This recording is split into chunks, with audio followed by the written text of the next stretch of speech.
Oh, you're starting? Uh-huh. Okay, Sashi. Yeah. Yeah. Um, okay, so I think we are going into the next section, um, chapter 13. Um, and I see that a lot of people here are new. The chapter 13, onwards, things start getting a bit more complex. That's the unfortunate nature of this long study session that we do, is it's really hard to understand what the book is trying to say if we don't understand the first two sections, unfortunately. But yeah, well, thanks for joining. And is there something that has brought you into this? Maybe I can start around the room. We are only like 5, 6 people. Maybe we can keep this interactive. Omkar, do you want to say something about your Gita interest? Um, I've tried to understand Gita, Uh-huh. either reading, or even listening on Audible, some of the Mhm. uh, some of the commentary on Gita, right? But Mhm. uh, yeah, it's always it's a journey. So I thought, Right. I saw this even on Meetup, and I felt, I'll at least Yeah. just just listen in. Oh, yeah. Well, that's always great. Yeah. Thank you for joining. Isamu, do you want to say something about Gita? Like, what has been your interest, or you're just curious, I guess? Yes, it is really pure curiosity. Uh-huh. I have no background knowledge about that. And it's a 6 o'clock in the morning here, and it's the Oh, first thing to start. It's so nice thing to listen to your people say things like this. So thank you very much. Yeah, okay. Okay. Great. Well, thanks for 6 o'clock. Where are you? Hawaii or something? Or Japan oh, you're here. in Japan. Oh, okay, Yeah. okay. Oh, nice. Wow, we have international audience. That's really awesome. Thank you for joining. Kelly, you want to say something? Like, how has last session been, and have you done anything? I know you were studying about this, right, on your own? Yeah, absolutely. So I started studying the Gita, oh goodness, 20, 25 years ago, Uh-huh. and was very invested. And then, life happens, and I hadn't picked it up for several years. And then when I went to India for my son's wedding, he married this beautiful, beautiful Indian woman whose family just embraced us, and it was such a wonderful experience. I reconnected with Ganesha, and it's like all of these things from back in the day just flooded back into my life. Oh, And I'm also, life is so random sometimes. I've been very ill. It was a mystery illness. Nobody could figure out what it was. It ended up being late stage Lyme disease. So I'm oh. struggling with my health a little bit. Mm. And determining what's important and where to put your focus, I think is very helpful when you're going through a challenging time. So it's provided me so much comfort and given me a lot of things to think about and write about. Last month's session was wonderful because you can read the Gita, but to have somebody really unpack it and discuss it, I thought just gave it so much more depth and gave me more to ponder over the last few weeks. So thank Oh, you. great, great. Okay, thank you. Thanks for continuing the journey with us, Kelly.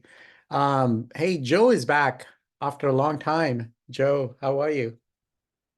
Good to see you, Sashi. Yeah.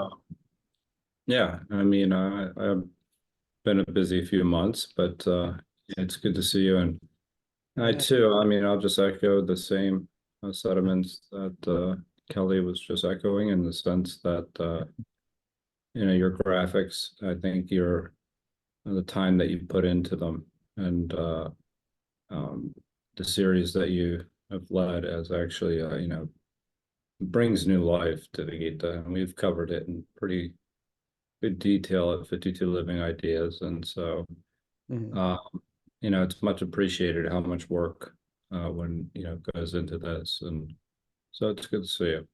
Well, it's both ways. I mean, I see your excitement and Jason's excitement and all that. It kind of helps me actually put that effort, and it doesn't feel like effort.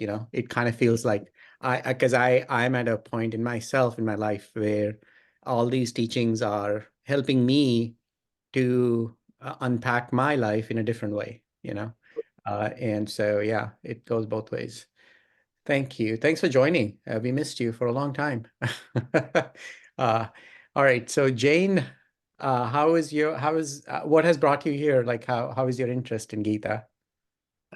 Well, good morning, one and Yeah. all. Uh-huh. It is, by the way, very international because I'm calling from New Zealand. Yay! Nice. Welcome. Yay, New Zealand! Yes, yes. I'm just here out of general curiosity. I studied a little bit about Hinduism, but it was 50 years ago, so my memory of it is very, very shallow. Okay. And I have, but again, this was quite a while ago. I have been to India, and that sparked another little bout of interest. But I think I'm very, very much a novice, and Oh, I'm pleased welcome. to be here and learn a bit more. Yeah, So no, I thank you think, very much. yeah, awesome, awesome. Well, thanks for joining. Brian, hello, Brian, you there? Yeah, I'm here. Hello. Oh, you're here. Hi. So what has been your interest in Gita? I had a long-term interest in Gita. Oh, great. Maybe about 25 years ago, I started reading it. Uh-huh. I have many different interpretations, and I find it interesting trying to understand many of them with a great deal of difficulty. I just love to listen to other people's interpretations of Yes. various translations. Yeah, it is always yeah, it's kind of like reading a book at different stages in your life, and you have a different understanding of the same thing that you read a while ago. So yeah, great, great, good to know that you have been an avid Gita proponent or whatnot. I mean, you have an interest in that. So thanks for joining. Hi, Kevin. Hi, Shashi. Hey, thanks for joining. So. How is your journey with Gita, or is this new to you? Yeah, every time I listen to you guys talk about Asia philosophy, it inspire me to think about Uh-huh. what I learned previous. I got a background in Buddhism side Mhm. and Taoism, traditional. Mm. Gita, I know this is it's like a Mr. Book used to be, and now slowly you kind of on help me discover further about it. Oh, great. Thank you. Thank you. Yeah. Thanks for joining us on the journey, Kevin. Yeah. Hey, Lee, how are you? Okay, you're typing. So yeah, thanks for joining. Thank you so much. Yeah. Great, great. Yeah. If you want to type any questions, yeah, we will read that on the chat box. Thank you, Lee. All right. Well, so we all are kind of new to this. It kind of seems like so I'm gonna try my best again to kind of cover some of the basics of Gita. Because here we are gonna go into some further depth. Um, um, so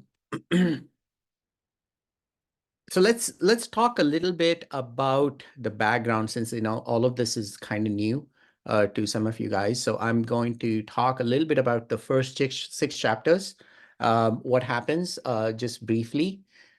So there is a warrior on the battlefield. His name is Arjuna, and this is a battlefield war between two. By the way, am I sharing my screen? I think I am, right? Or no? No, I'm not. Um,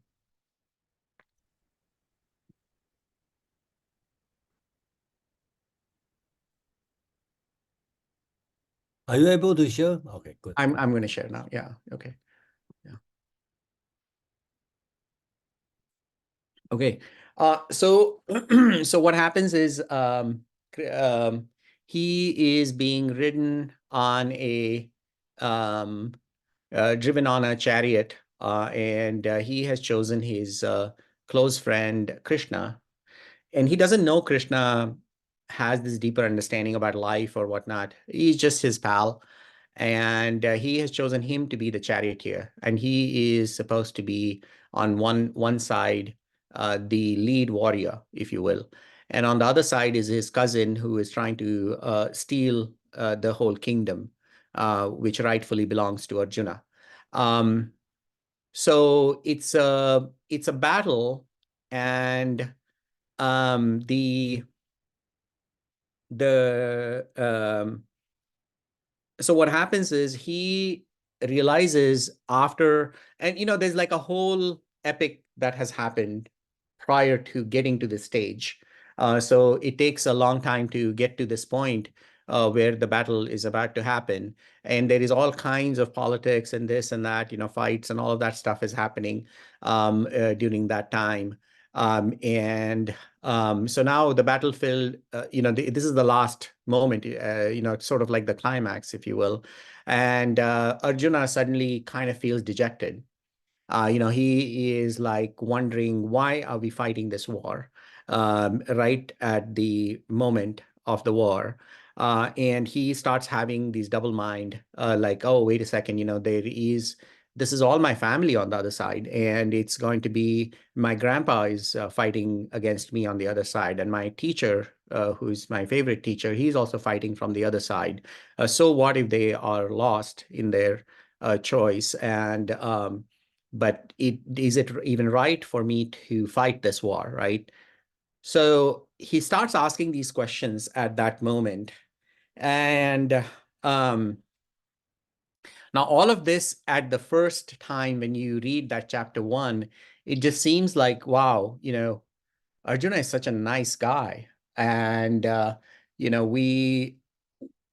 way to interpret that first chapter from our point of view is, we come to this kind of a stage in life, or, we kind of evade, I would say. Most of the time we are evading and we are trying to be nice, and we are trying to comply with the society's version of nice.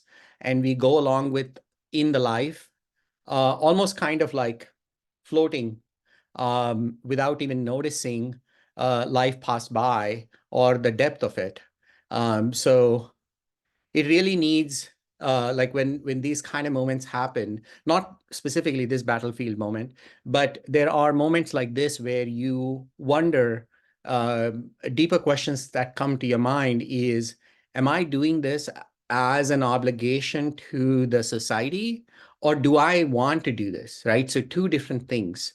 So many a times we are clobbered in our minds about what the society expects of us.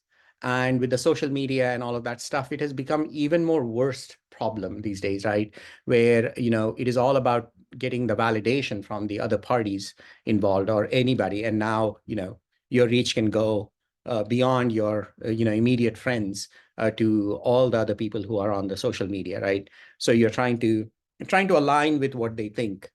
So the independent thought in that process has it's kind of a lost art in a way for us. We comply, we follow along with what the society wants you to do.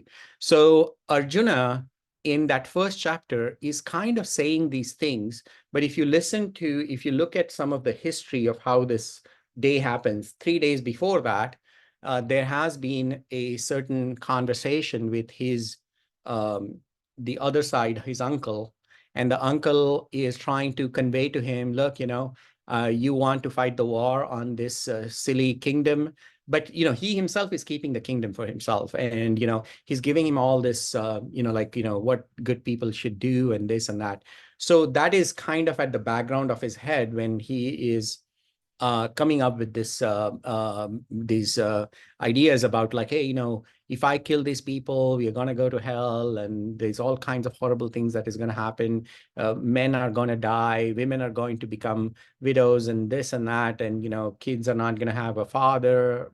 Just like there's a whole series of bad things that he explains in chapter 1 as to why he shouldn't fight the war.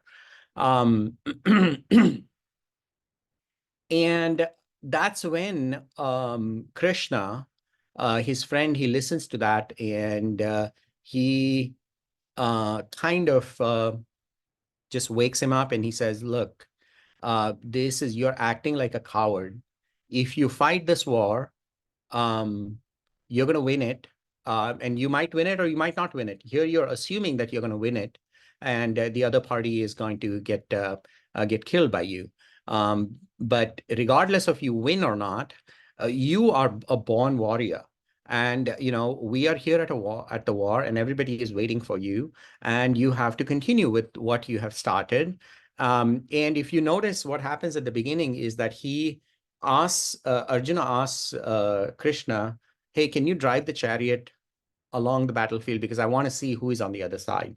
So Krishna, being Krishna and a bit of a mischievous person, he specifically takes him right in front of the loved ones on the other side. Had he taken him in front of the hateful person on the other side, the Duryodhana, his cousin against whom he's trying to fight this war, he would have not even thought about this whole chapter 1. He would have immediately killed him. But because he takes him in front of the loved ones, and I think this is the way to interpret this is, life is going to throw you into situations that you really will feel the uncomfortableness at that point, in the sense that, am I supposed to do this or am I supposed to do that? And those are the times where I think Gita comes to your rescue in a way, right? So battlefield is our own battlefield, like as we are going through our lives. So this whole chapter 13 is about the field and the knower, right? So what is this field? Krishna is going to explain to us, and who is this knower? But let's just continue with this, right? So in chapter 2, then Krishna explains to him, look, you're talking about all this thing about going away from your family and trying to be this good person, and you want to be a sannyasi or a renunciate and all that stuff. Let me tell you exactly what renunciation means. What is it exactly? And then he tells him about karma or action. And there is such a thing as an action for gain, and then there is an action for the action's sake, or gain or loss, or something that is done out of anger or fear is one type of an action, which you can call as karma.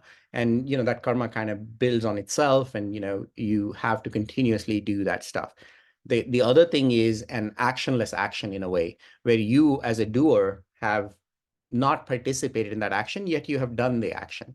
So like, he was called here for a warrior, and he has to do what is right, right?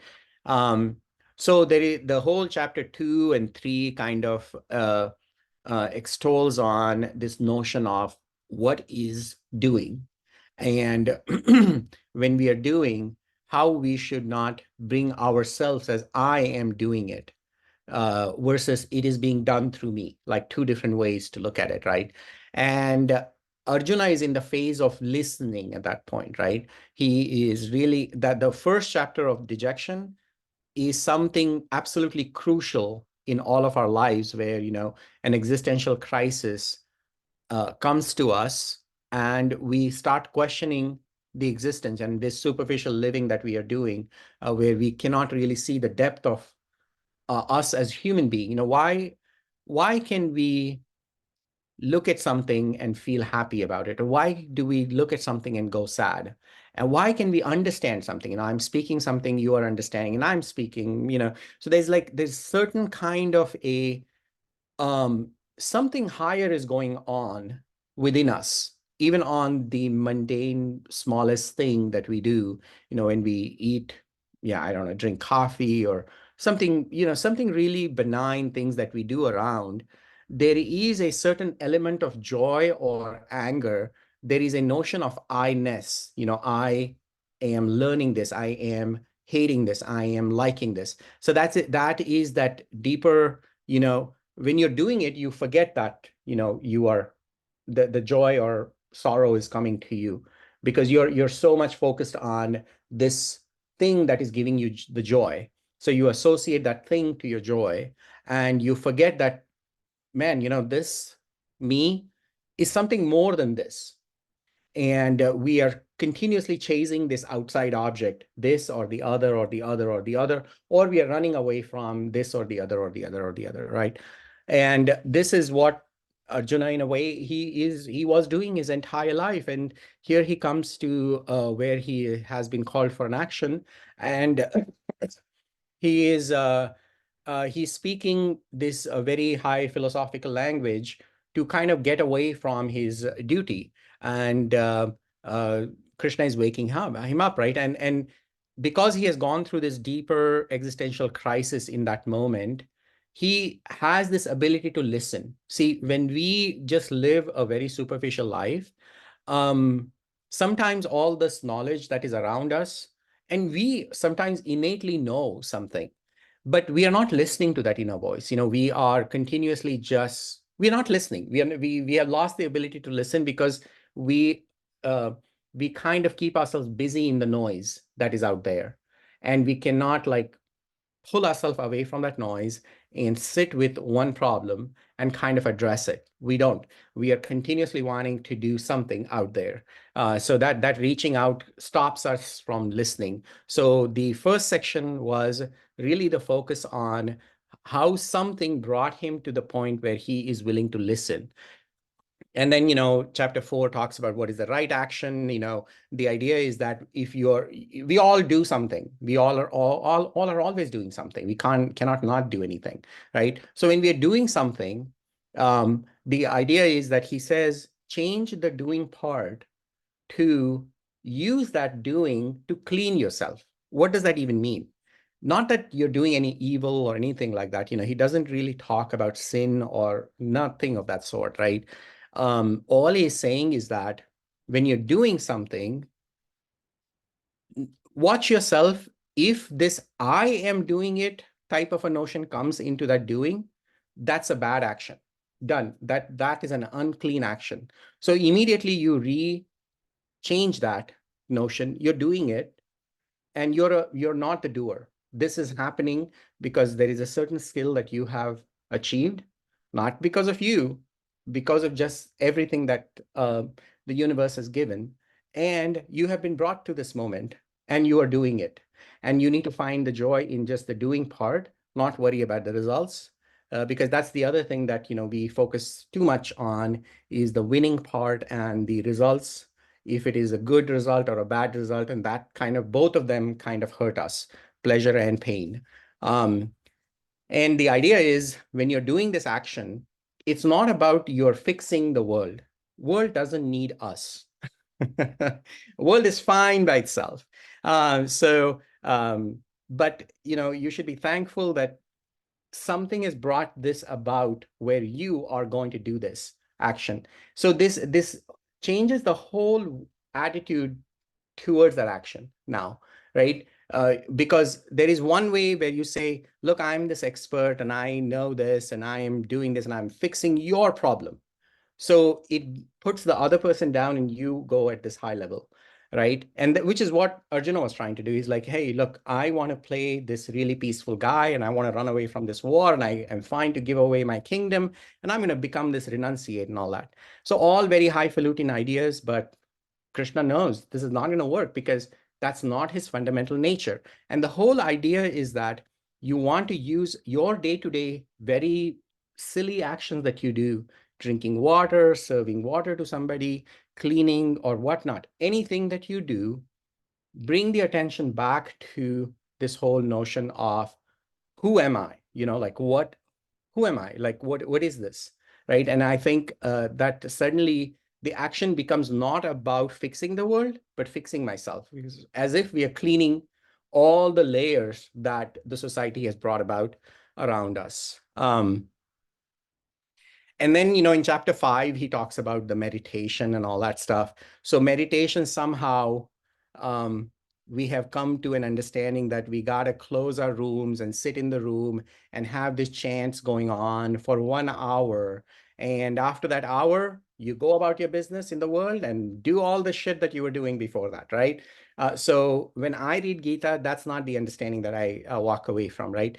Meditation is every walk of your life. You wake up in the morning, you walk around, do your thing. You're continuously watching your mind wavering at that particular action or anything that you're doing.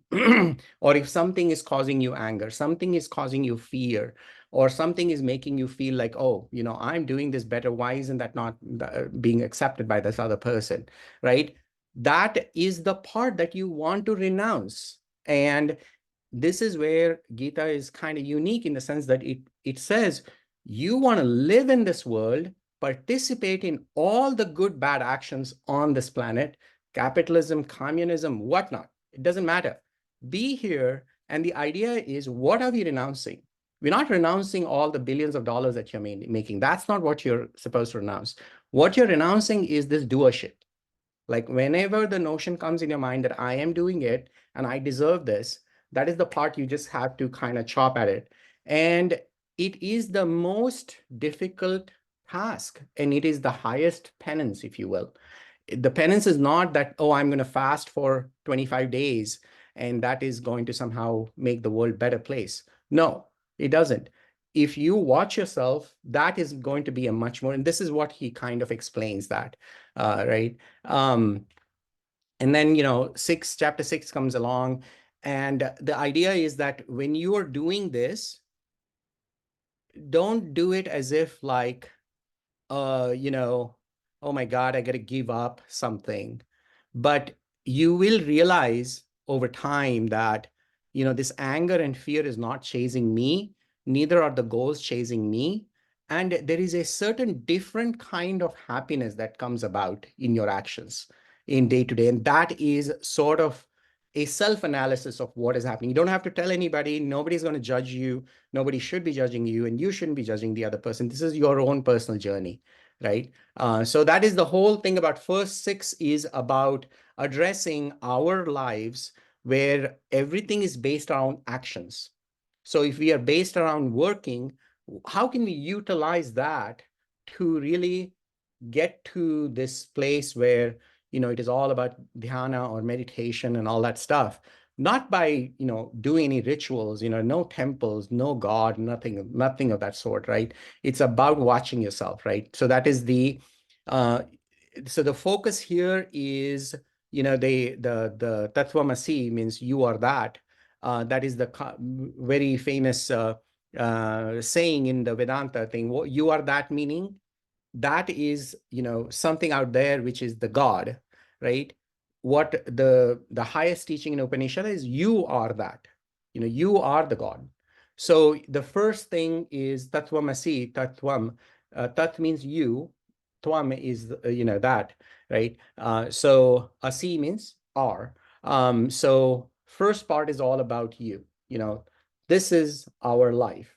And if we can just work on this 6, we really don't need the next part, right? But this is absolutely crucial that we bring about in our lives, in our day-to-day, you know, watching ourselves. And then immediately what happens at that point is that, you know, when he goes to chapter 7, you start realizing that a sort of a notion of devotion comes into your life automatically on its own. It doesn't have to be Christianity, it doesn't have to be Muslim, doesn't have to be Hinduism, nothing of that. All of that is, if that is what helps you, great. But it is not about that, right? The idea is that a certain humility comes about in your life, and this notion of one-pointedness. The whole idea of calming your mind is your mind wants to think about 15 things, and you are 100 people at the same time, you know, if you look at your thoughts. And you're not really living here. You're living in that thought which is going to make you happy tomorrow after something happens, or the day after when that particular thing happens. And you're building these imaginary things, right? So in a way, everything is unreal. Everything is a lie that we are living in when we are just constantly thinking about tomorrow, right? So that's why one of the things that they say is all of this is a Maya, or a sort of a hypnotic state, in a way. So 7 to 12 is all about, now that the humility has come about, what you want to do is, the number of times your mind is wavering about, can we just focus that mind on one thing? And the one thing, you might want to call it God, but if you're strong enough, you can use some other concept where, you just focus on that one thing, right? And the humility also brings about in the person who has walked chapter 1 to 6 is in an appreciation of the fact that there are certain things we know with our senses, but there is a vast unknown. And this vast unknown, there is two ways to go about it. One is, oh, I just don't know that, and that's God, and I'm going to forget about it, right? It is beyond me, and that is one way. The other way is, you say, oh no, if I can't sense it, it doesn't exist, right? So that's another way, right? So these two can fall into the buckets of blind faith versus atheism, in a way, if you will, right? But both of those are, we really don't know. We certain things that we don't know, and God exists, not exists, that's kind of moot in a way. But there are certain things that we don't know. So to kind of conclude on something based on our senses is kind of silly.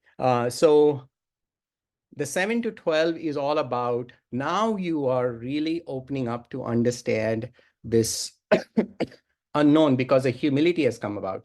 Because before the first 6 chapters, there was this I-ness, I'm doing this, I understand this particular domain of physics and science or whatnot, and I'm great, and I made multi-million dollars, and it's all about I, right? So you cannot appreciate the unknown part.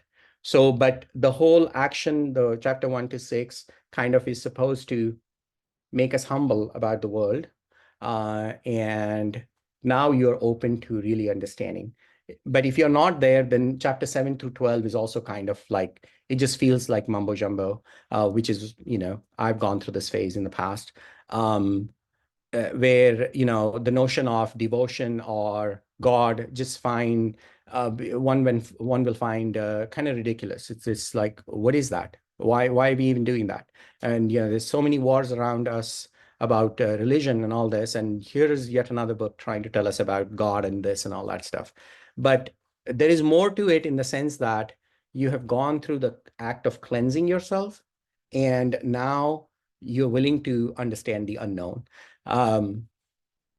So he talks about, in chapter 7, he talks about all these, what is this state of hypnosis that happens? And the notion of bhakti is introduced, which is the devotion, and how one can utilize that to reach the Paramatma. What is reaching the Paramatma? Reaching the Paramatma doesn't mean that there is this Hindu god by the name Paramatma. That's not the point. The point is that there is this higher self that we all have. If we can appreciate the fact that we can understand, we can talk, we can interpret, we can taste, we can smell. There's all these mundane things that we take for granted. There's something higher that is allowing this body, this physical body, which deteriorates, for us to do this. And that higher thing, you might call it Paramatma, you can call it God, or you might not call it anything. That's okay. But you try to realize that. And the whole idea is that, what does realization mean? Realization means that you are going in your daily living to that state, and you're living as if Paramatma is living, right? As if when, one of the examples they give is when sun is shining, sun is not really saying, oh, I like these roses, so I'm going to shine on the roses, but this puddle of mess, I'm not going to shine on that. So sun is completely blind to these differences that, we tend to see. So it is just shining equally. So the equanimity is what is the key. And that is what ultimately we want to achieve. So the first 6 is supposed to live in the world and appreciate your actions. And you bring about that equanimity when you're dealing with mundane things, really humble things, or really great things, that actions that you're doing. So chapter 9, he talks about formless. There's something that we don't know that supports all these forms, the flower or the seeds that grow, or we human beings, the way we are born, and all of that stuff. There's something deeper that is definitely unaffected by forms. Another example is our eyes do the same thing, right? When we are looking through our eyes can see good and bad equally well. Obviously, you don't want to look at the eclipse, but the point is that the good and bad is not going to impact our eye in a way.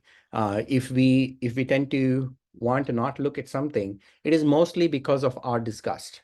And that is some deeper notion, deeper emotion than just the eye itself.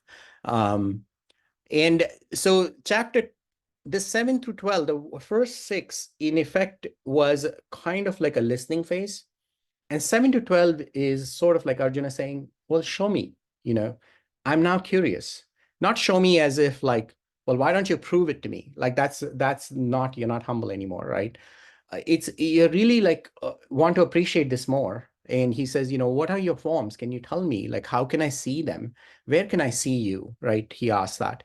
And he talks about vibhuti, right? Where he says, anything good you see, anything amazing you see, like Grand Canyon, or, I gave some examples like Elon Musk, some people like him, right? Or anybody you like, movie star or something. I mean, that level of height that they have reached in their ability, there's something in the life force that gives that ability.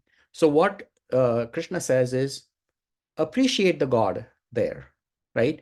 Because that is easy for us to appreciate. Ultimately, you want to appreciate everything equally, but he says that's hard. So start with things that your eyes tend to gravitate. Our eyes want to see these amazing things in the world. When you see that, good, you've seen it, but turn it inwards and realize that, wow, there's something amazing going on. Some amazing life forces going on.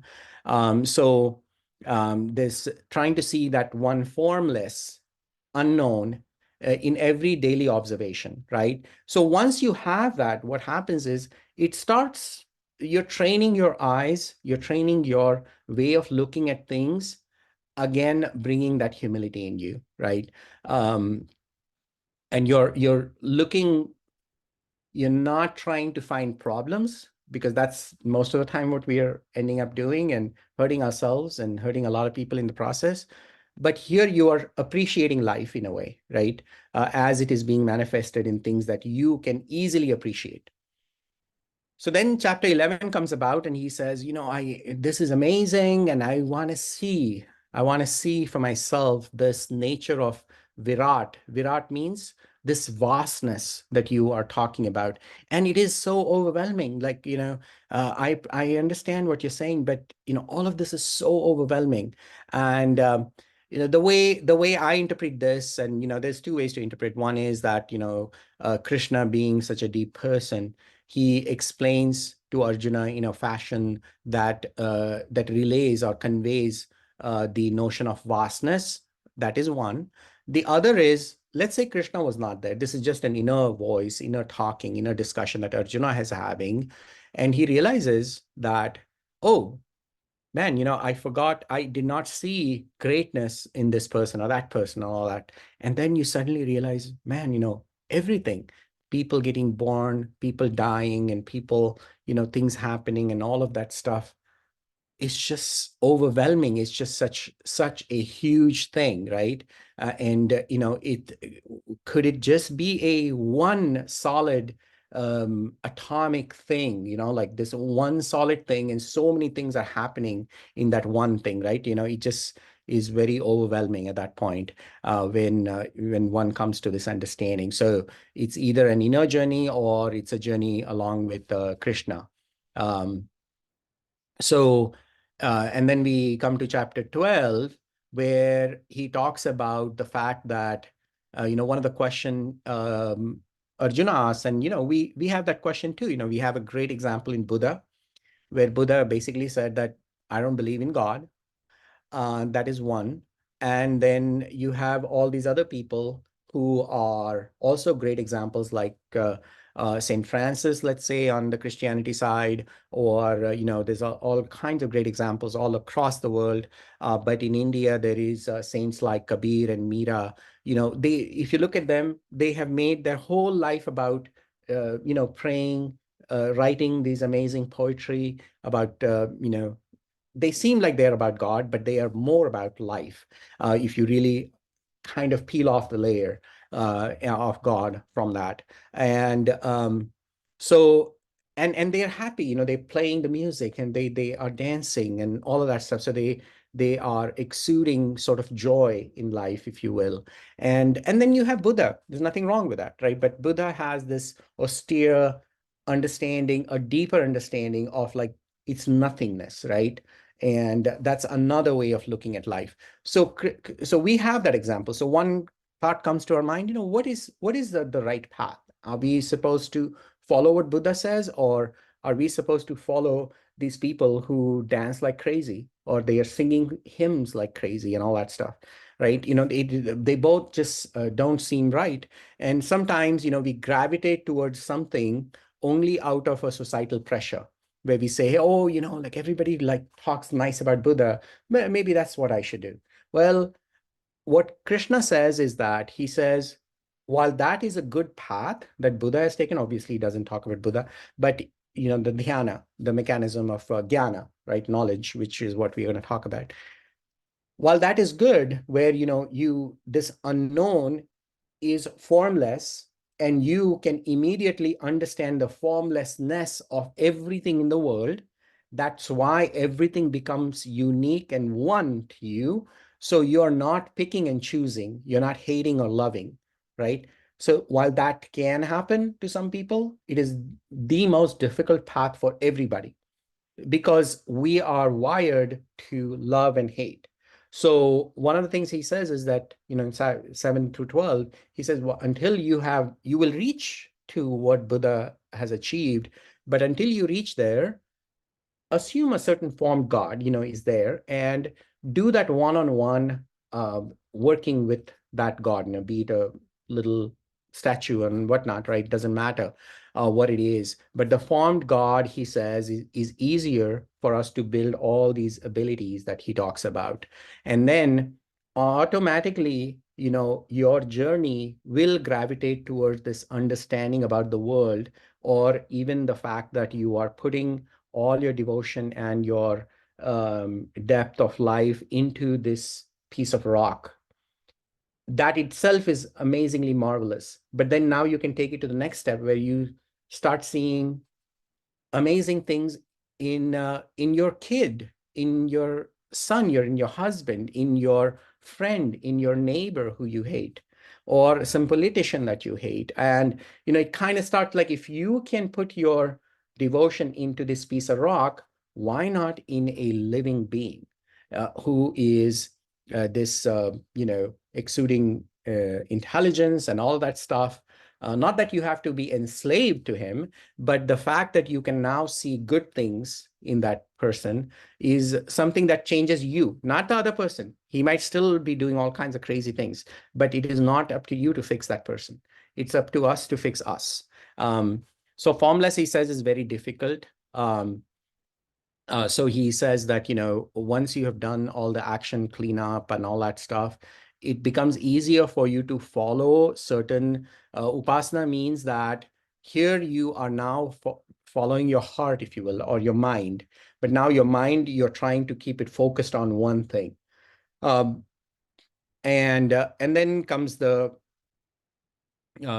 whole chapter that we are going into, where he is going to talk about this unmanifest Brahman, or what Buddhism would call as nothingness. He says that he who has a desireless content, right? That's the criteria that Krishna puts in number 13, saying that after you go from 1 to 6 and 7 through 12 and all of that stuff for eternity of a lifetime, or it might be a day. It's different for everybody. You come to this stage where, you are clean, and there's no more desire left in you. And desire typically here has a negative connotation, in the sense that, you kind of associate your happiness or sorrow because of this object out there in the world.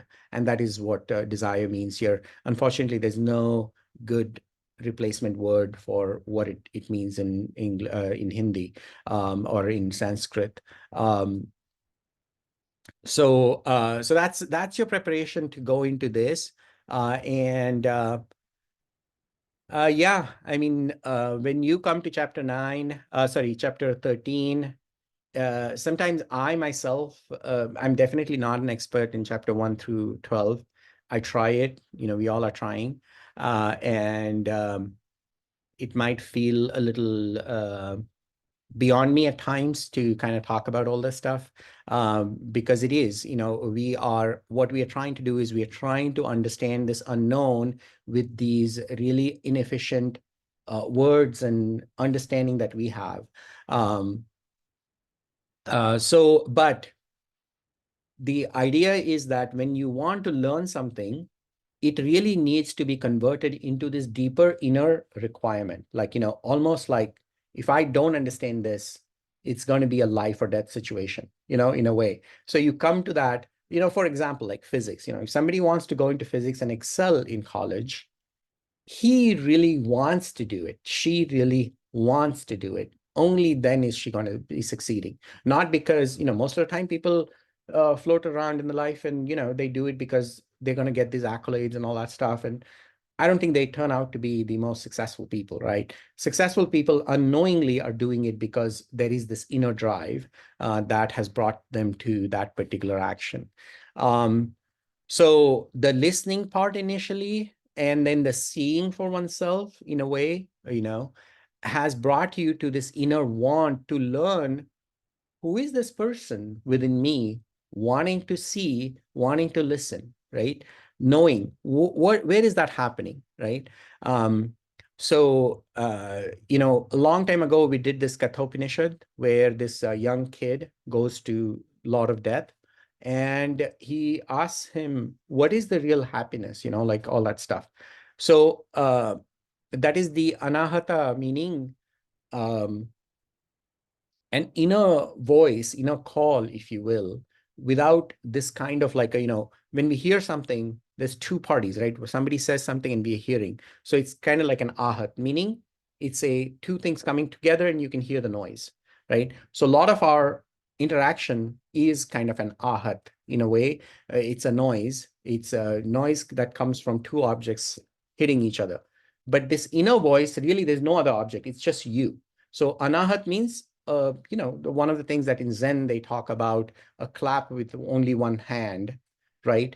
So that clap with one hand is this, in a way, like it's a deeper requirement for you to understand this for yourself, right? One of the things that I have said many times in this whole conversation, one way to read Gita is to really just bucketize, in the sense that Krishna is this God and we are just this common people. Whatever Krishna says goes, and I'm just going to be a devotee and all that stuff. So that's an unfortunate outcome of the poetry. But to me, blessed Lord, whenever they say blessed Lord, it really means an inner voice, a deeper inner voice. When you have quietened your mind down and you can listen, now you can actually listen because you have the answer. I mean, Socrates said, right? It really says it's all about remembering. You need to calm yourself down, and let your inner voice guide you. And that is what the whole book refers to as the Blessed Lord.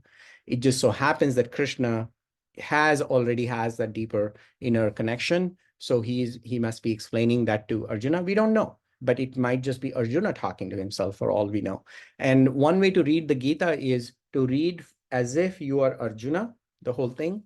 The other way to read Gita is you are reading as if you're the Lord. And then, Arjuna is trying to talk to you. So that's another way of looking at the whole Gita. And it just gives you a different way of understanding that. So we talked about this. And then here he tries to break this into two different domains, if you will, right? One is the field, kshetra, or this is everything that is non-soul related, non-atman related. Soul is not the right word, but I don't have any other better word. It's kind of like self is what another interpretation. So whatever is non-self, in the sense that this body, the hands, this computer, everything that is out there, everything that you say, I know this, so whenever you can put that in that sentence, it's outside of this I, right? So one Swami kind of gives this really interesting interpretation of how to interpret this body, right? This body that we have, we try to want to stay very, very connected to this body. So this is the Twam that I talked about, you, right? Me, in a way. So one way to look at this, I mean, I just don't know what the right English translation here is, but yeah, I'm doing a very poor translation here. But one way to look at, whenever I'm talking about my own body, I want to disassociate myself from body. So I want to have this understanding that I am something better. I am pure. I'm detached from this. So what is going to help me from detaching myself from the body, or, then it extends to everything past the body as well, is understanding that this is continuously getting destroyed. It is just deteriorating over time. And obviously, yeah, we have all kinds of garbage in our body as well. So this kind of an understanding of the body, where you realize that, man, I am 80 years old, but I can still understand this deeper. So there's somebody out in there that is understanding this. It doesn't matter, like, my face is gone and my body is gone and all that stuff. So it is this separation that you're trying to create when you're talking about your own body. But there's also another person there, right? So you might be looking at another human being. And now you're switching this whole body. You don't say that your body is filth. The idea is that body, you can see that body as a temple. And you can see that there is a God there, in a way. God in the sense that there's somebody who is knowing. This whole notion of knowing is what is going to be stressed in the next 7 chapter, and appreciating the fact, knowing nothing in specific, because that knowing is very mundane, according to the book, right? Just the notion of knowing, like experience, not the experiences, but the idea that we can experience something. Why can we do that, right? So that is what they're trying to get to. So the aham and idam is another Sanskrit word, that phraseology that comes in the book, is you want to separate from the field, which is I am not this, right? I am not this finger. I am not this body. I'm not this voice. I'm not this, right? Because there's somebody who can say, I am talking. So the moment you have that phraseology, suddenly there's some knower that we don't know much about. So all these connections that we have out there in the field, they derive from some kind of a relation, right? I have a relation to my family. I have a relation to my husband, wife, or house, and all that stuff, right? So those relations exist, and when it comes to I, just I in quotes, that I is isolated, and that isolated I is the same in you, me, and everybody, every intelligent person, every human being, not just intelligent, but every human being. And that deeper understanding of there is this I in you and I in me is just this one massive, or not massive, but one common thing between us, right? So it kind of brings us all together. And no relation can block this understanding. Then the book has all this kind of very poetic interpretation of how whenever you're focused on the field where everything is relation driven, you're in this cycle of rebirth. Now, the cycle of rebirth has a lot of deeper understanding. Nobody knows, right? Given our lifetime, we don't know what rebirth means. We have this notion of rebirth meaning that the same body is going to come back and then we are going to call it rebirth. No, I mean, it could be anything for all we care. But rebirth from our point of view here, from philosophical point of view, I would say has to do with we go through these cycles of joy and sorrow through our lives umpteen number of times without even realizing that you've been here in the past, and you don't learn anything from that, and you continuously keep doing those same mistakes again and again, and you regret the same way. So life repeats itself, we say. History repeats itself, we say, right? So that part is the rebirth that is happening through us in this lifetime, and how can we use that to wake us up, right? So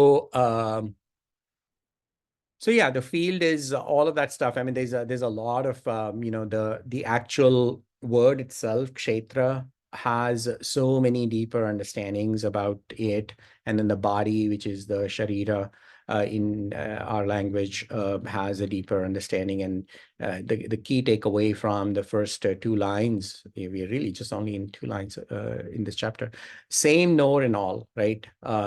And one of the things is you cannot describe it. Why can't you describe it? The moment you can describe something, mark that as field.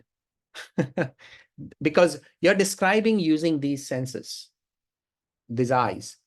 It's all limited, right? You're in a limited structure and you are talking about something. The moment you are talking about something, that means that is part of the field, right? But there is something that is, I know that I'm knowing, right? That knowing part is something that we don't know why we know anything, right? And that's what they are talking about, which is that is the knower.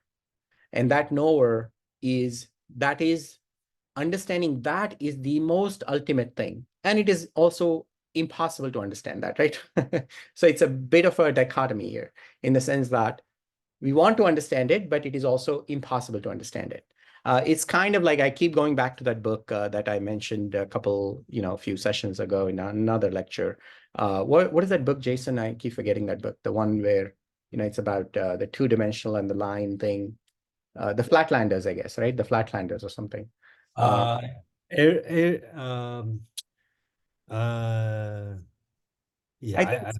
Yeah, it'll come to me. It'll come to me. I forget, but I love that book because there it is basically, it's about these 2-dimensional people who are trying to understand somebody who comes from 3 dimensions, and he's telling them that there is a sphere, and they are all mocking him. It's like, what sphere? Everything is a circle or a square or a rectangle. That's it, right? So we don't know this other dimension that is allowing us to know, right?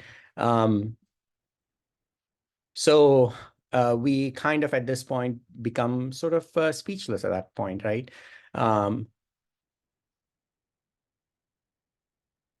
Yeah, so we are going to keep pushing further here. Yeah, so this one, let's just see if I have put any animations here at all. No, I have not. That sucks. Because these words can be very distracting. So try to avoid reading my slides. So just listen to me. So the field is sort of like a body limited life. They call it as Prakriti and it has Vikriti. Prakriti is a understanding, one way to understand that is like pre-creation, in a way where there was something where creation comes out of it, right? So that is that original, unspoiled thing. And then imperfections brings about the whole life. I mean, if you look at what our scientists say about our universe, how it came about in the Big Bang and all that stuff, it was one imperfection that led to this whole cycle of events. And here we are on this planet, right? So it's all series of imperfections. So here, what the Indian philosophers are doing is that they are trying to understand this inner notion, not the outside notion. So West has spent a lot of time to understand this physical world. Here, the Hindu philosophers, they are trying to understand the inner world. So one of the Swami kind of explains this way, right? He says, let's say you are deeply asleep, right? And now you wake up. So you wake up and immediately you realize, oh, this is my body. And, or, in some cases in the morning, oh my God, my back is hurting now suddenly. But the whole time when you were in deep asleep, body was not hurting, right? You were completely forgotten about everything. So that is that pure self, right? That is that prakriti. And then when you wake up, now the body has come to existence in a way. Now the pain has come to existence, right?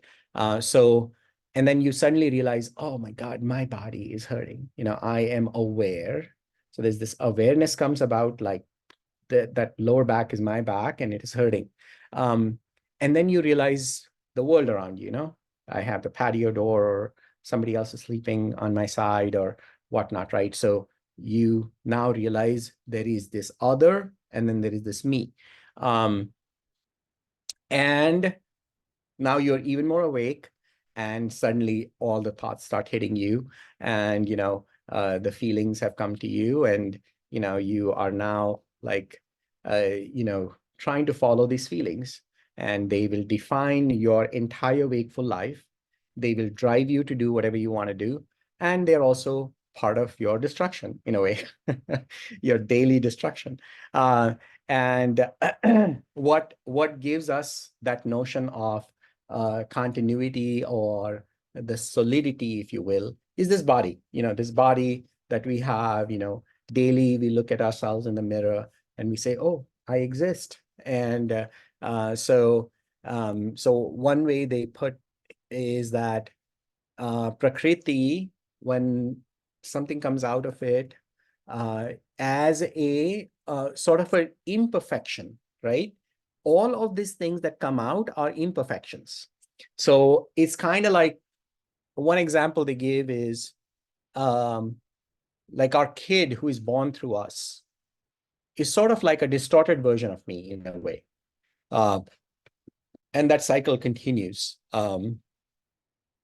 So intelligence comes out of this, ego comes out of it. And then there is this notion of the senses, right? So senses is something that we immediately can, there's my nose, but there is something in there called as the tanmatra, that is that original, like sort of like it's hard to even mention that, right? What makes us want to smell, right? Or what gives us that feeling that this is smelling like rose, right?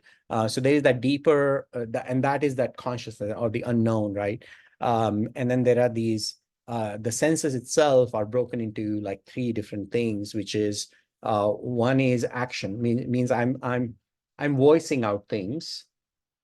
These are my action senses that I'm using, and you guys are listening. So you're using the intelligent senses to listen and understand what is coming out of my mouth. And then there is these grosser elements, which is, it could be this camera, or you could be looking at my picture and all of that. So one of the things they say in this is all these three are feeding on each other. The action sense, intelligence, and also the gross element. So this is one way of looking at creation. from the sense of a soul experience, if you will, or the self experience from an inner world point of view. This world is only real because I can interpret the world. Otherwise, it doesn't matter, right? I mean, if I don't exist, this world really doesn't matter for me, right? So once you have all of these abilities, one of the key nature that we have is, we have desires and aversions, and then we have pleasure and pain. Now, so these are the 4 qualities he calls out in one of the sentences. And then we have this so-called consciousness. This consciousness here is different from the Brahman, or the consciousness, the larger consciousness that kind of governs this whole creation, if you will, right? But here, this consciousness is something that we are conscious about, right? I'm conscious that I'm talking to you, and I'm conscious that it's a bit cold here, or the weather is like this, and I'm conscious that I'm speaking in English, and I'm conscious that you're listening, right? So there's something that I know, right? I can see, I can appreciate this consciousness, and I think to some extent, when they talk about AI and artificial intelligence, and consciousness being given to them, I think the consciousness that they're talking about is something that we already can do, right? So that it's kind of creating this level of a machine, but that's a machine. It has been programmed by somebody. But if you look at ourselves, right, despite this whole body, it has been changing every day for our entire lives. But there is something, right? We can't explain that something where, we can actually appreciate a rose. We can appreciate a sunrise or sunset, or we get miserably sad, when a divorce is happening or whatnot, right? So there is some involuntary thing that happens within us that we can't explain. And will a machine go through that? Probably not. Now, this co-location is something, somehow all of our hands and body and everything is kind of situated nicely. And there is a persisting force, if you will, that keeps all of us together. And we kind of feel like this body is me, right? So we start owning this. And that can be then extended to the house and cars and wives and husbands and kids and all of that stuff, right? So we start that consistency that we see, we start thinking of them as this defines me. And that is what we need, he is trying to tell us is that, how can we avoid that, right? That attachment is what we want to get away from, which happens to be also the Buddha's teaching, right? So one of the things that this desire aversion that leads to pleasure and pain, one of the Swami kind of goes through this exercise and he says, let's say you did not know that you have won a lottery.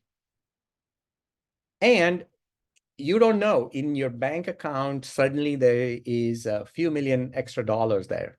And you have not seen your bank account, and you are going about your way in life. Would you actually feel the pain, pleasure?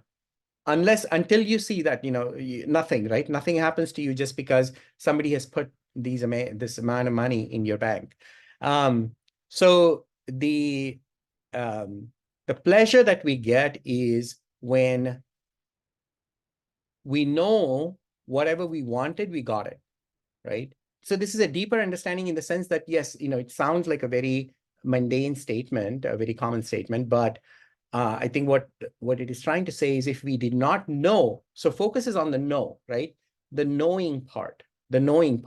And the knowing part is something that I can appreciate that and I can be happy about it only when I know it, that has happened in my life. But if I had not known about it, same thing applies to, like, let's say my hand has gone numb and I have no feeling in my fingers. And let's say somebody pierces it. I will not notice the pain. I will not know that there's pain here in my arm, right? So ultimately, it comes down to how it is registered in my mind. And so sorry, I think, yeah, some of the English here is terrible. But the idea is that there is something that happens in our mind which we can associate it as a pleasure. And, our mind kind of quietens down when we have achieved what we were set out to achieve. And we think that achievement is giving us the happiness, but really it's the calming of the mind that has given us the happiness. So the idea is for us to kind of disassociate our day-to-day pain and pleasure from the outward things. So understand, like, how is that outward thing manifesting within me? The manifestation is in the sense that, what a relief, it's like the mind kind of feels calm and there's a euphoria in your mind and all that stuff. So something is going on in your mind that makes you feel like ecstatic and joyful. And let's say that doesn't happen, what you wanted to happen out there. Your mind is like, oh, why the heck, this did not happen and all that. So you're disturbed. So the disturbed mind causes you pain. So it is not associated with things out there. So it is associated with the mind fluttering. Okay, so if we understand that properly, now what we can say is, regardless of what happens out there, can I keep my mind quiet? Right? Now, suddenly what happens is the field is not having an impact on me.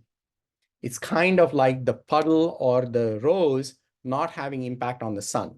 Sun shines regardless, right? So it is not impacting. So that impactless existence through your life is the sort of like we are manifesting God. Now, these are all poetic languages to explain some really larger concept in life, because for the longest period of our time, something that is beyond us, we try to associate that with God, or in our world, we try to associate that with Marvel and DC comics, with Superman and Batman and all that stuff. So, so, so that could be one way of looking at superpowers, right? Somebody has a superpower, but this controlling your mind, not in the sense that I'm going to force my mind. No, just an easy, like, oh, that happened. I won a Nobel Prize. Okay, no problem. And I lost my house. No problem. Tomorrow is going to be here. I'm here. Life is good, right? So that kind of an attitude is what you are trying to shoot for. So this is an interesting exercise that, actually, I think J. Krishnamurti also goes through this, which is, what is this? Like when we ask anybody, like, who are you? Explain. What immediately happens is we go to our past and we talk about, like, where we lived and, what age. Some might be easy enough to say how old you are, or, my father's this and all that stuff. So it's very much associated with time, space, and memories, right? So so field understanding is to develop a healthy distance, right? So we talked about that. And so this whole notion of associating this I with physical space and time that is continuously changing, that is called as agyan. Agyan is ignorance. So the true understanding is that this journey goes beyond just collecting all these different accolades, or even, like, some people associate with, like, oh, I understand this, and I'm the best in physics, or I'm the best in electronics, or whatnot, right? So the true understanding is the understanding of understanding, if you will, right? So that is that jnana, right? That is the knowledge that this 7 chapters, I know the next 6 chapters are supposed to focus on. So yeah, I mean, this could be an interesting exercise about thoughts, right? J. Krishnamurti talks about this. Is a bit of a digression from this, but I thought it was a great idea. Is this notion of after death, like what is going to happen? People are curious about this after death. So he says, like, hey, so why do you? So somebody asks him, like, why do you? No, what happens after that? Like, do you know? You're such a knowledgeable person. And so he says, yeah, let's talk about that. What is after death? And then he goes into this whole thing, like, why is this human innate want to know what is after death? And then he brings it to like the notion of thought process, which he says that we are either afraid of after death or we are very happy about after death. Like some people say there is this heaven and, you know, something amazing is going to happen out there. So he's saying when we have this notion of after death, we are missing today. So the idea is not so much about after death. He says, let's change the equation to before death. So what have we done about this before death? So this thought process always wants us to live in future. The future doesn't exist. The now is all that exists. So the whole notion of rebirth and the death, you know, it's quite a grand scheme that religion has wanted us to think about so that they can manipulate us and stay fearful of death constantly throughout our life. And then, you know, most of our angers and fears, if you really look at the deeper level of why that happens, it is really this fear of something getting taken away from us, you know, which is what death is going to do. Death is going to make you just drop off everything. So what Krishna or even Krishnamurti says is that, okay, well, why not practice it now? Like, you know, I gave you that example of earlier about the lottery winning and what happens to your mind. Well, the calmness of the mind is the key. So it doesn't matter if you won the lottery or you lost your house. So both of those were sort of like attaching us to something. So let's say you die, then that death is going to take that away from you anyways. Okay, great. So while you're living, can you detach from those things? Because ultimately, that is what eventually is going to make you not worry about death so much, which is going to steal it away from you anyways, right? So now suddenly you have become immortal in the sense that death should not affect you. So in the sense that what is that effect that death is having on you is it is going to take away all these attachments from you. And that is what you will miss as part of your dying experience. And this is ultimately the liberation, right? This is the you know, if you look at the 4 paths of or 8 paths of what Buddha talks about, you know, life is suffering and how I can fix that. Or this whole Gita is about moksha or liberation. What does liberation mean? Liberation doesn't mean anything where, you know, there's heaven and some amazing thing is going to happen out there. No, liberation is now here. And how can you interpret that? So another key piece that I want to highlight in this chapter 13 is this section in the middle from 8 to 12, where he kind of covers these 20 different qualities that you can watch in yourself. When that happens, you are immediately attaching yourself to the field. And why is it beneficial for you to stay detached, right? So the first one he talks about is now in Sanskrit, there's a lot of interesting stuff there, but I'm trying to do a very, very poor job here. So 20 items that block finding that one knower, kshetragya, in all. In all, right? Obviously, you want to see that in all. It's not just seeing within you, but seeing it in all is the key, right? Watch within for this, not for the others, right? In a way that you're not like sitting and judging the other person. Is he focused on the field? We don't want to do that. That's not the point. The point is looking at yourself. Like, is there some kind of a subtle braggery going on, right? From the point of name, form, role, role, age, and race, when you're viewing others or self, you know, the subtle braggeries can come from so many different things, right? That, hey, oh, you know, I don't watch TV because, you know, will spoil my brain, while when you're saying that, the other person who's watching TV, you're kind of putting them down. And somehow you have associated, now it becomes your own ego that you have kind of highlighted there. And that watching in that action, while that is happening, what am I saying here? So that should correct you to bring yourself towards the self, right?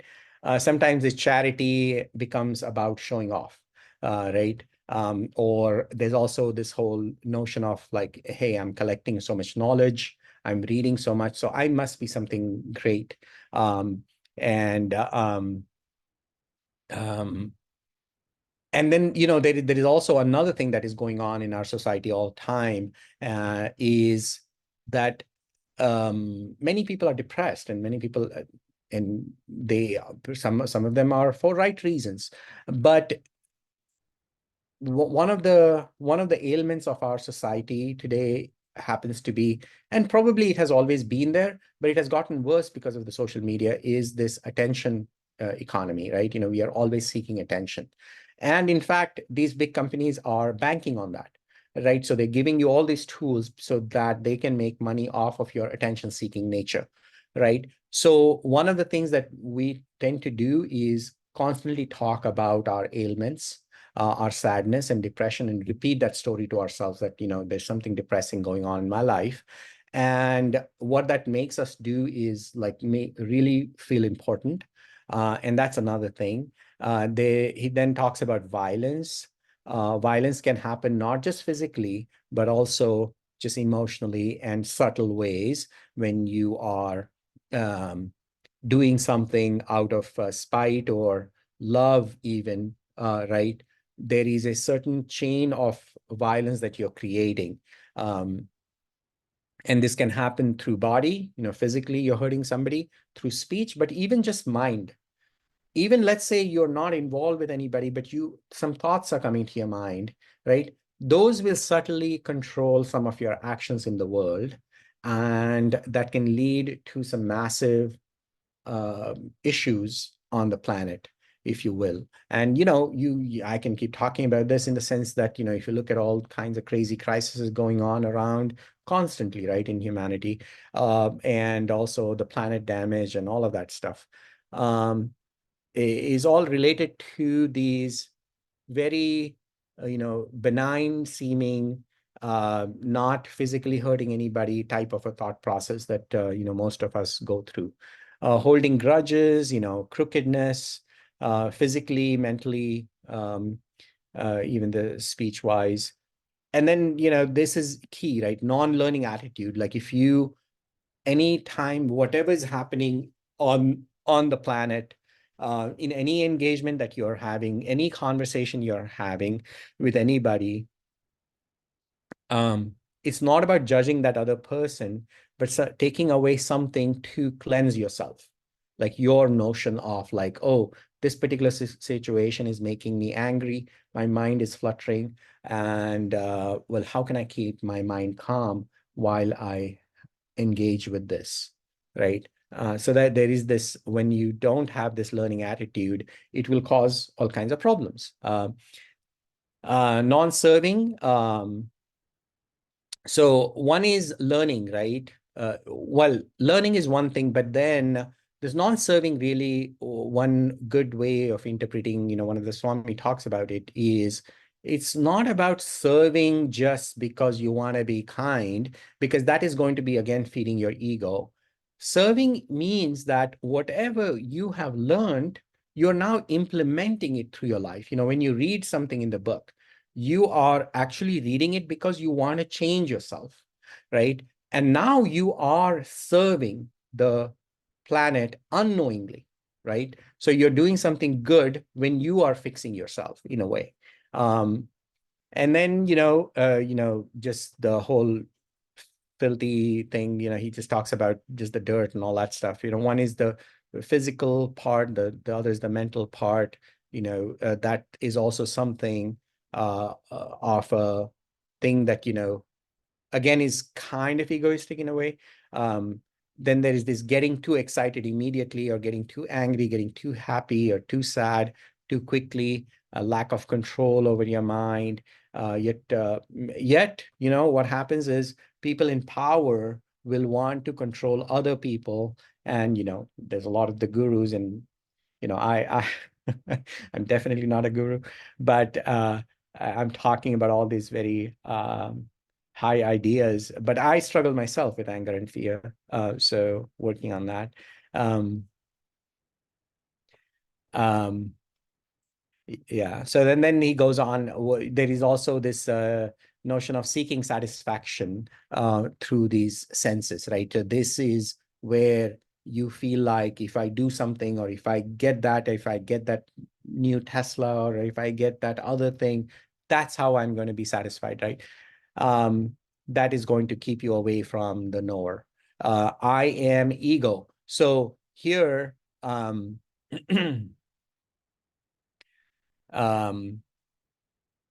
so I is okay.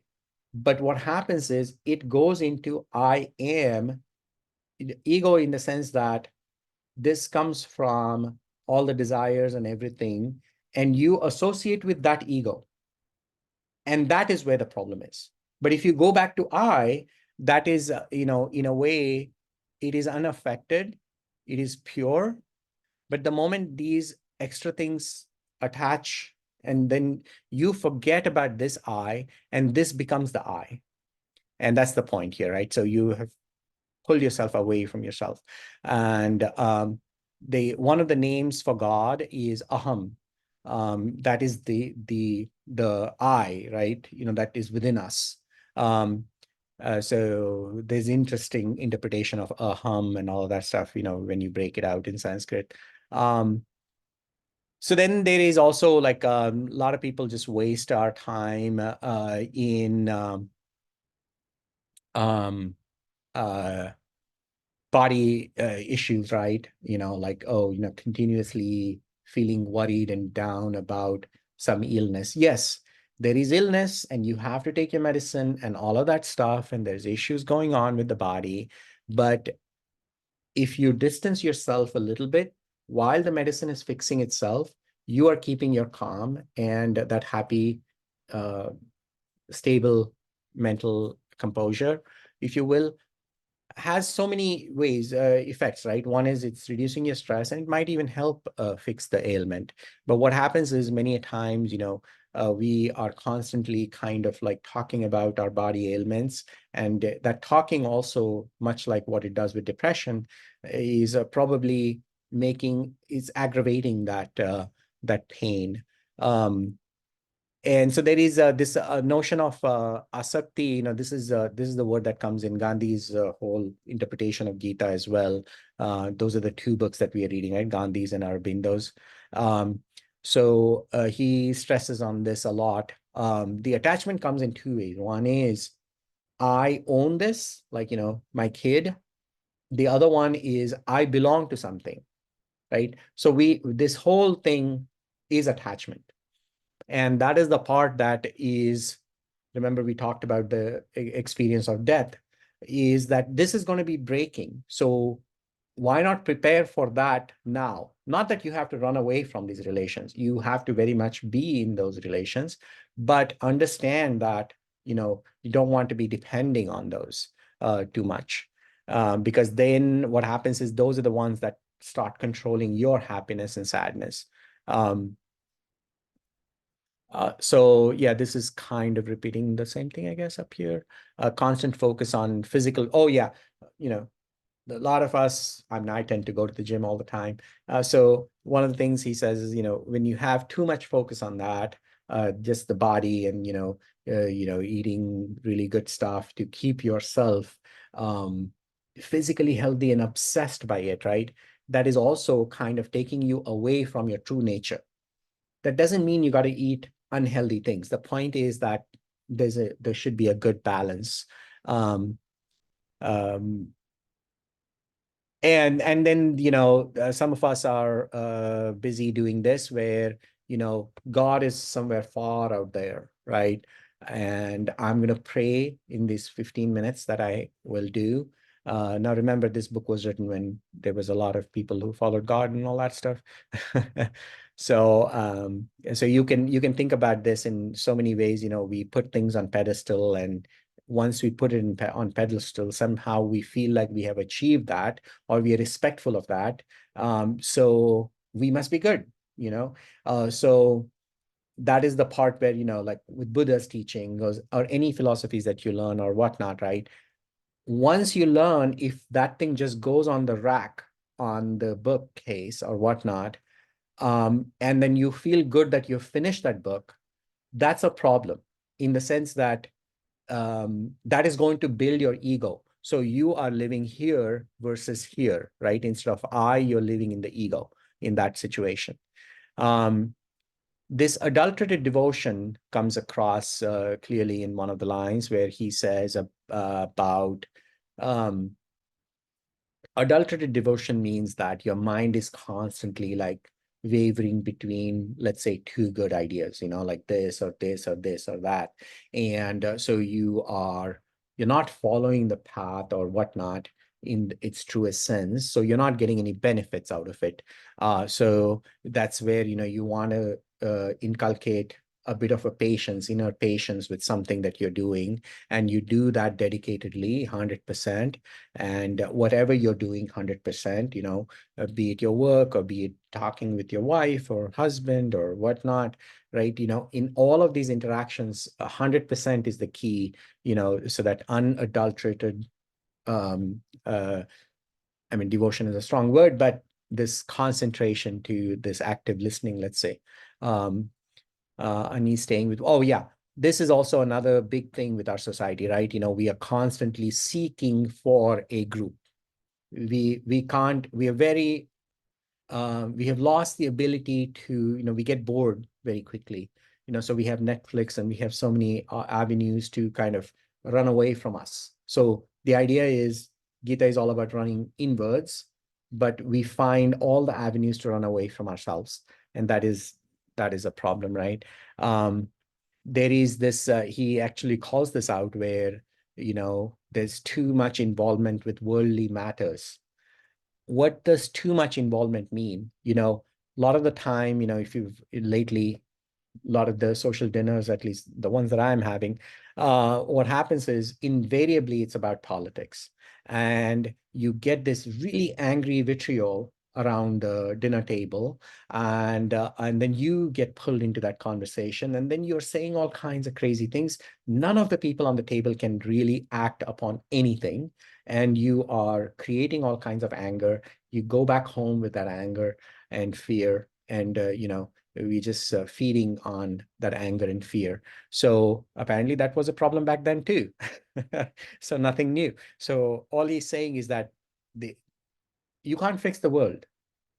If you want to, go ahead with it. Nobody's going to stop you. But really, the focus should be fixing you. Because if we all fixed ourselves, the world might be a better place. In fact, that's what Aurobindo was trying to do. Aurobindo and Gandhi, those two books that we are reading, they are coming from the same genre in the sense that they are trying to fight the Britishers who attacked India. And Gandhi took one path, which is the nonviolent path, and he became very famous for that. And obviously, I think a lot of our freedom is a kind of thanks to Gandhi, I guess. But Aurobindo, really, he said, is it really enough to push the Britishers out from this country? Is that really true human beings that we are creating? So he really was trying to strive for something higher, which is an integrated human being, and not just an Indian, but a better person on the society, right? So he kind of completely diverged from the independence movement, and then, people started losing some of the ideas that he was trying to express, but they are very philosophically deeper ideas. And, what we are doing right now is satsang, which is we are existing together, we are sharing ideas. And sometimes we are too involved in these outwardly things, maybe binge watching on Netflix or whatnot, right? So that is that lack of satsang where, sat is existence, sang means togetherness, together existing, in the sense that we are we are questioning existence and we are coming together, and these few minutes that we are together, we can appreciate, be it because of the book, we can appreciate the other's existence in a way, right? So in India, there is this notion of people go meet for satsang. Now, they mean something entirely different. Satsang becomes about God and singing hymns and all that stuff. While that is good, but they completely lose the essence of like, hey, we are here to see the other human as God, as a God, basically, right? So yeah, these are the 20 things that I thought were kind of interesting to observe ourselves as we go about in life. And then, he kind of switches gear and talks about the knower. And the idea of knower is that you cannot really know this thing. I can understand and you are understanding, but what is this understanding itself, right? So why do we understand anything? So that is the deeper thing that he calls it as, that is the only thing that is worth knowing. Once we can, the whole idea is that we spend too much time on a lot of mundane things, and sometimes they can be disturbing and they can be hurting us, all of us, or they can be pleasureful, but they don't last longer. So the idea is you still do that, but come from it from a higher perspective, so you don't lose the perspective in this mundaneness or the common thing out there. Yeah. So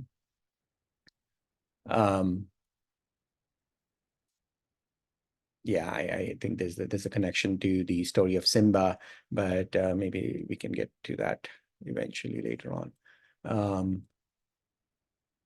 So sometimes this, when we are constantly attached to these little things in the world, we can forget the vastness that is deeply buried within us. And that is the part that we want to get to, right? And in these next few chapters. Yeah, so... yeah, there's some interesting things that happens past that 19 and stuff like that, but yeah. Oh yeah, this is an interesting notion. He talks about lights. I am the lighter of light and darkness. So I mean, I can shine light on both the things, like, our eye cannot quite see darkness, but our eye can detect that there's darkness, there's no light, right?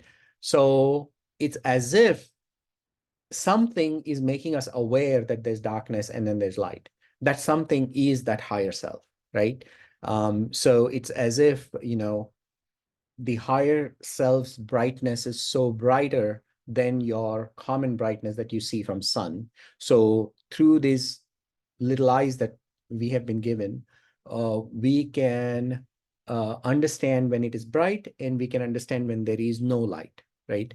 So he is going through these different levels of like, where can you see me? Where can you see the knower? So he goes through a series of things. So one of the things he talks about is the light. Oh yeah, he talks about, yeah, this verse 15 is kind of interesting. That's why I have this here. Yeah, so there are lots of experiences that we are going in through life, right? But the notion of us experiencing these experiences is itself marvelous, right? We can experience something. So taking that marvel, when you see that is the knower, he says, that's the knower. So it's an indirect thing, we don't know what it is. Why do we even experience something that we experience? But he says that that's one way to understand this knower. So there is the outside and inside, we kind of divide boundaries through our rooms and houses, anything out there is out there and in here is in here. But he says that outside, inside is the same, that's, you have created that boundary based on the physical reality, but it's the same thing. And then he talks about far and near. He says, I am far and I am near. Now, when he says I, really he's talking about the I within all of us, right? We have gone so far away from I because of the ego and all that stuff that we talked about. To get back here, it just seems like a very, very torturous journey. Or it can just be very close, right? So he says, it's up to you. I'm either very, very far away from you, or I'm very, very close to you, right? So that's one of the things that he talks about. And then there is, we did talk about the gunas, right? The sattvic and rajas and, all of that stuff, the three properties, the three fundamental properties in the universe that Sankhya logic talks about. And we kind of touched upon it multiple times. So one is rajas means something that pushes us into action. Tamas means something that recoils from action, it's a lazy thing. And sattvic is kind of balanced, right? So there are these three different types of things in every day in life, right? So guna properties are something that if you start looking at a house, a brick, a piece of sand, and even smaller thing, right? What happens is the so-called properties start reducing. So the smaller something gets, the subtle it gets, it is defined by lesser number of properties. So God itself, or this knower that he's talking about, he says, has no properties. So that's why, from our perspective, we can't really understand that. There's no property per se there. So yeah, that whole thing, he's again trying to point to like how can you, he gives different examples there along the way. What else? Yeah, there's this interesting thing about the sensor, the knowledge, the knower and the field, right? So there is a knower, the Purusha, or the person, that whole notion of knowing. And then there is this whole vast world that is in front of us, this body and everything. I mean, this is really, we as a human being are where, one way to look at it is God and the world meets. So it's a way to appreciate this life so that we can, bring about sort of a quality of God in our day-to-day living in a way, right? We kind of forget that because we take all of this for granted, and the ability to know and ability to experience. Yeah, so yeah, I mean, here I kind of shortened it down a little bit, those 20 qualities. I thought those were kind of interesting. Yeah, that's about it. I mean, yeah, we have a few more minutes, and I'll just open up the floor to discuss more if you guys have any questions.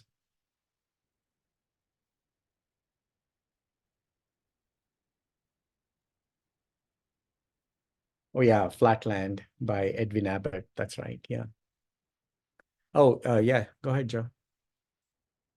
Yeah, I mean, it's an excellent presentation. I really do. As you go through it, you can see the depth and level by which you understand it. So I very, very much appreciate it. Just a few things that maybe there was so much that was covered. I was wondering actually if you could maybe compare and contrast, because you said once something is spoken, that it is automatically becomes part of the physical realm. And so therefore, how does that compare to the idea of Taoism? The eternal Tao cannot be spoken. Yes, So yes. what's the relationship between those two? And then in a way, there is an element of in Christianity as well. I mean, even that the incomprehensible, the idea that certain things cannot be comprehended. Correct. So that there is this kind of theme that exists within all three. Mhm. And even you're talking about how we create boundaries with language, or no boundaries, period. Right. Obviously, that's something that is done with language. Mhm. The minute that there is something that is spoken, I guess it's You put walls around it. Yeah. right. Mhm. Yeah, no, sorry, go ahead. No, do you have any thoughts on that in particular? Yeah. Absolutely. Yeah, no, I don't understand Taoism at the level of what you guys have gone through this. Thanks to Jason putting all those classes together. But I have read a little bit about it, and yes, I had the same moment as I was reading this. Is yes, like the person who has that understanding, he comes to a point where he becomes speechless, he or she, and that speechlessness is hard to convey other than saying that the moment you say it, you lose it. It's not because they want to hide, it's because that it's really not explainable. One has to go through that journey oneself. And in fact, that's what Buddha has always said, is that, don't ever blindly follow me. That's one of the side effect of all these religions, is that when we look at a concept and something comes across as very esoteric or something really deep, we gravitate towards it just because it is deep, rather than embodying it in the sense that, this is interesting. How does it apply for me? I don't want to blindly follow Buddha for no reason. I want to be Buddha, like that needs to be like, I want to be Jesus. I want to be Muhammad. I want to be Krishna, right? That needs to be the journey, not so much that, hey, I will understand what Buddha is saying, and I'm going to spend my 100% of the time on what he's saying. I'm going to become a PhD in this, right? That is, in effect, it's a sort of a waste of time, but it is not. And what I mean by that is that journey is something that Buddha also did, right? He went through a lot of like understanding, interpreting all these texts and all that, but ultimately he got tired, and then he had an awakening of himself, right? And I think hopefully as we are going through life, we come to a point in our lives where we realize, and everything kind of humbles us, and we feel a certain joy in life, not kind of like the pleasure and pain that we talked about, but there's a certain, like, we can appreciate, like, and we find everything just blissful, and you can't explain to others why you're finding it blissful, right? And to me, that's the Tao. That's the way, right? And that's what Krishna is trying to get to, I think. Yeah. I appreciate that. May I ask another question? Sure. Yeah, I don't think there's anybody raising hands. And somebody else has something. Yeah. I mean, I think one of the major things that you really, really hit upon that was is that something being done through you versus obviously that I am doing it. Right. And the reason why I think that is such a critical understanding is that then that kind of leads to the idea of detachment. Yes. In the sense that once you're able to understand that something is being done through you, that the experiences, the objects that decay, that themselves, that they in and of themselves are not meaningful, and that it is rather more or less the action and Mm. not the outcome. Yes. So understanding that is understanding something bigger than yourself. And I think that that is that's essential to virtue. Mm-hmm. In a way. Yes.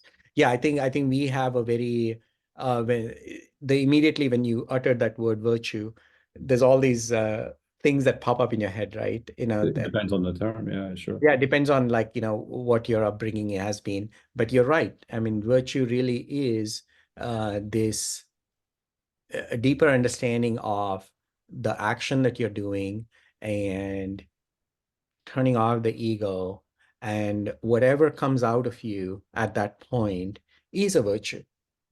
Now, somebody who does not understand this, that's, I go back to the example of a samurai warrior, right? He's a fighter. He's going to kill you. He's going to chop you. Now, the killing and chopping part might come across as a violent and horrible action and vice and all that stuff. But there is a certain value to understand the teachings of samurai.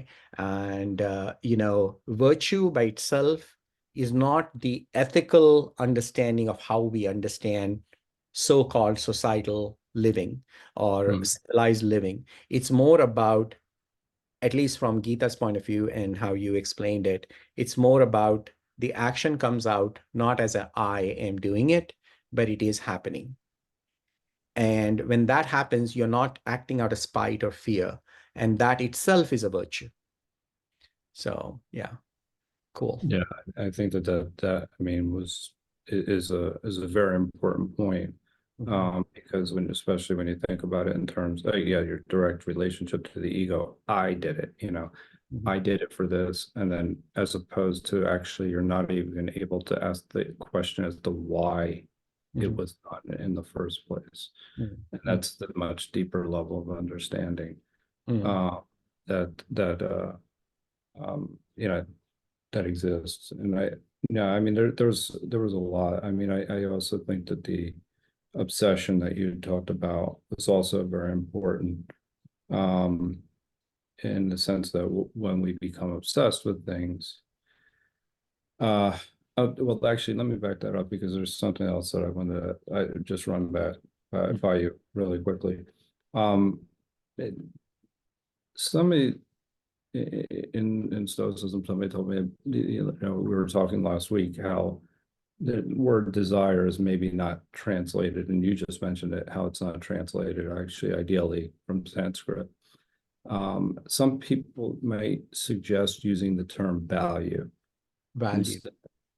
Yeah. Is there anything that would suggest value as opposed to desire in Sanskrit? I mean, I'm just curious. Yeah, so the Sanskrit word is icha, and it is, to really put it in multiple words, is like, icha means I want to do this because of this, like, and I don't know what is the I proper think that's value. I mean, to be quite Oh. honest, I want to do this because of this. right. Therefore, that is what the core value is. Right. So I think you're right. Yeah, from that sense, yes, that kind of makes sense. So you are attaching some notion of this of value. It's really cool that you brought that up, because I think we measure things, right? Return of whatever you're trying to do. And that is that value that you're going to get out of doing something. I do this because of this. So that metrics is something that we have defined. Let's say we never had numbers, then what? So what is it worth, $1 million, or is it worth $10? We don't know. So the notion of metrics and measurements, the word matra is another word in Hindi, and then Maya. So Maya, which is the hypnosis, the hypnotism, the hypnotic lifestyle that we live, is all based around these numeric metrics that we have defined, and we associate success and all of that stuff, fear and all of that stuff, to those numbers. But it is all made up. It's all made up, and that is that hypnotic, and that Maya and metrics kind of go very close to each other, and that is the part if your desire and if your happiness is associated with a certain number, that is changing every day. What was $1,000 back then today has a different notion, different understanding of $1,000. So yeah, I think that's interesting. I mean, I just think of it because when I think of value, I Mhm. think of what we were just talking about with the idea of why. Mhm. So because of the reason Because of, you're right. so I'm doing it because of, that it's part of something not bigger than myself. That's, and therefore I Mhm. have a value, and that enables other things to be practiced, like to temper my desires Mhm. because I have a value. So yes, so yeah, I mentioned of this So saint that's a consciousness thing almost. Ramakrishnan, right? Ramakrishnan, I think, yeah. So he was like, he was not a learned man, but he was quite reached as Buddha, right? Um, so he basically said that there is only one desire that we need to have, is the desire of God. Now that can mean so many things. It's not like he doesn't mean physical God, but the whole one-pointedness, right? And that desire, he said that there are some good desires and then there's bad desires. There's only one good desire, he says. And so, yeah, I guess having this notion of a value system in your life that takes you away from the field and brings it back to your growth, inner growth, is okay, right? I mean, that's a better way to interpret this whole value discussion, I think. Yeah, I think so as well. I think that's what it means to be self-aware, Mhm. because then there are these other practices that you can start to put into place as to, uh, pursuing even what right action is. Mhm. From there is all based on that understanding. Mhm. So, I mean, and that's what it is. I mean, and there is the understanding of the self and its relationship to the whole within that as well. Yeah, so If it's properly valued. there's a great example that the Swami gives about Chaitanya Mahaprabhu was one more philosopher that is worth understanding in Indian diaspora.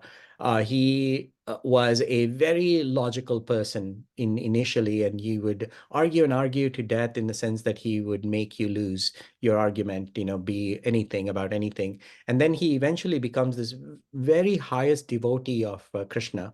And then he would go around the whole Indian subcontinent singing songs, dancing on the streets and stuff like that, and people would join him, and he's known for that.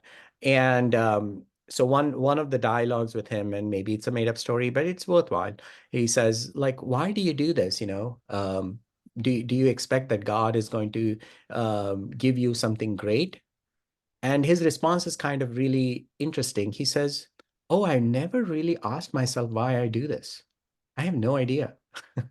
Meaning that, sometimes we associate doing with that end result, but then there's this notion of just doing.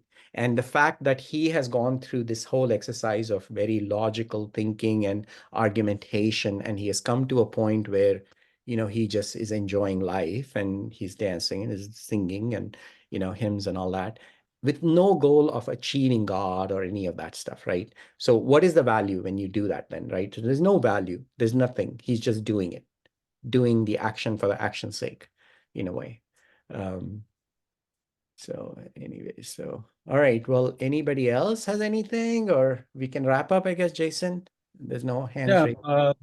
thank you very much. Yeah. And then I think I've been in your session everyone for them every day. Yes, you have. And Yeah. I do have Because I can't conduct my session without you, Jason. well, I that's true. Okay. Before the session, I read it. Okay. And then I listen. I think every session, Sasha is here and listen. And I do feel the change. Okay. I do feel the change of understanding because One thing I like to ask, but I don't expect you give me answer. I believe you probably don't have an answer. That probably take another 6 weeks to know. It I always surprised when I read it, I think I get something.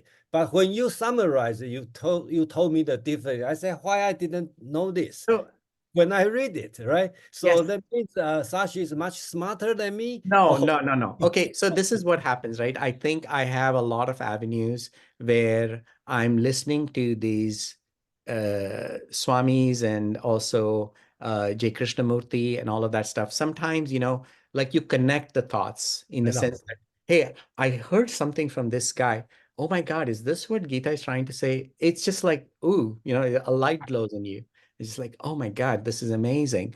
And I try to bring some of those ideas and try to bring it in this discussion as much as possible. Sometimes it kind of feels like I'm not even covering the essence of the chapter, or not, I'm not going line by line in a way. It's hard to do that in 1 hour, but it might give you some tools to maybe do this on your own, or it's not even about Gita, right? It's all about like how can we ultimately utilize this in our own lives.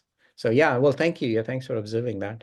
Yeah. Yeah, but anyway, thank you everyone. And then I think we observe the time. It's 2 hours. And then next week, if you are interested in the learn how to play Go game. Okay, so we are going to actually teach you, or not me, Steve. Okay, he's a Go. I should not say master, but actually he's a devotee for playing Go's, and he's going to teach us actually how to play if you never know how to play, or you know sort of that, that's our try.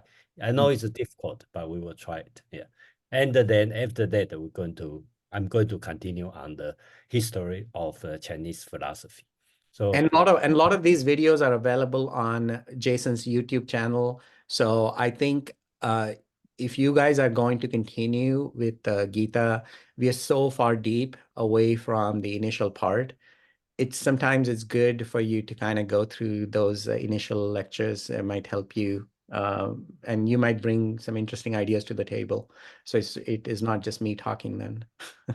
yeah. Actually, Sashi is sometimes I review by when I'm driving, I listen. Yeah, it's too much Shashi. Yeah, that's way too much. Yeah, Yeah. I know. Okay. Anyway, thank you everyone, and I hope to see you next week. And bye. Thank you. Bye. Mhm.